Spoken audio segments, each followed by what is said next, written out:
ఈ కార్తీక మాసములో తామర పువ్వులతో విష్ణువుని అర్చించినట్లయితే లక్ష్మీ ప్రాప్తి కలుగుతుంది. అలాగే తులసి, జాజి, మారేడు దళాలతో గనక అర్చన చేస్తే మరుజన్మంటూ ఉండదు, మోక్ష ప్రాప్తి కలుగుతుంది. అలాగే ఏ వ్యక్తి అయితే అవిశ పూలతో ఈశ్వరుని అర్చన చేస్తాడో లేదా విష్ణువుని అర్చన చేస్తాడో అతని యొక్క సమస్త వాంఛితార్థములు నెరవేరుతాయని చెప్పడంలో ఏమాత్రం సందేహం లేదు.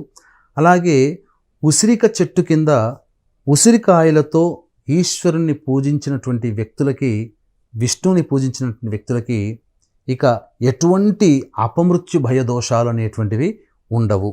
అంతేకాకుండా కార్తీక మాసంలో మామిడి తోరణం కట్టినటువంటి వ్యక్తులకి, అలాగే పువ్వులతో మరియు అరటి స్తంభాలతో మంటపం ఏర్పాటు చేసి ఎవరైతే విష్ణు ఆలయంలో సాష్టాంగ ప్రమాణం చేస్తారో వారికి 10 అశ్వమేధ యాగాలు చేసినటువంటి పుణ్య ఫలితం దక్కుతుంది. వీక్షించేటువంటి ప్రేక్షకులు కూడా నవంబర్ 5వ తారీఖు రోజున కార్తీక పౌర్ణమి, 6వ తారీఖు రోజున పద్మక యోగం ఉన్నటువంటి రోజు. ఆ రోజున మీ జాతకరీత్యా కలుగు అన్ని రకాల సమస్యల నివారణకి మరియు శని ప్రభావం వలన ఇబ్బంది పడుతున్నటువంటి రాశుల్లో జన్మించినటువంటి వారికి, అలాగే ఈ అక్టోబర్ నవంబర్ నెలలో రవి, శుక్ర, బుధ, గురుగ్రహాలు మారిన కారణం చేత 12 రాశుల వారికి సమస్యలు, ఇబ్బందులు తప్పవు.